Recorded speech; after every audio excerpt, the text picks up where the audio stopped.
The City County Council only put regulations on homeless encampments in the city last spring. And now one counselor is suggesting loosening those regulations. Danielle Zolkowski explains.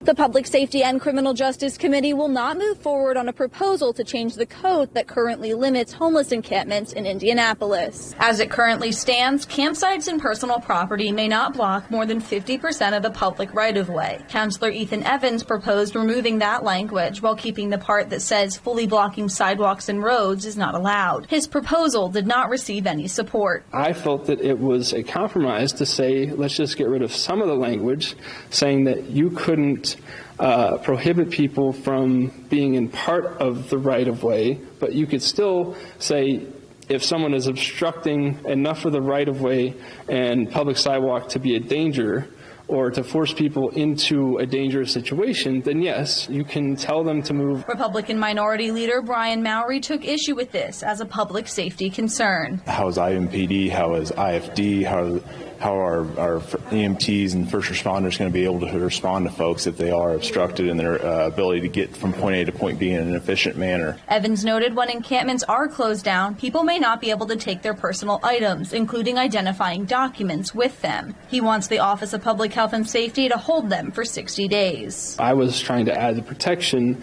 that was afforded people who were displaced initially to have their items recorded for at least 60 days and saved and cataloged. Evans' idea to have quarterly updates presented to the council from the Office of Public Health and Safety on the data collected about those experiencing homelessness was met with some support. I think that the one thing this proposal did do well of is the quarterly updates. I would love to see the updates, and I think we can really strive to that, and maybe that's something we can look at in the future. Councilor Evans says he will go back to the drawing board when it comes to data sharing requirements from the Office of Public Health and Safety. In Indianapolis, Danielle Zolkowski, WishTV, wishtv.com, and follow us on Facebook.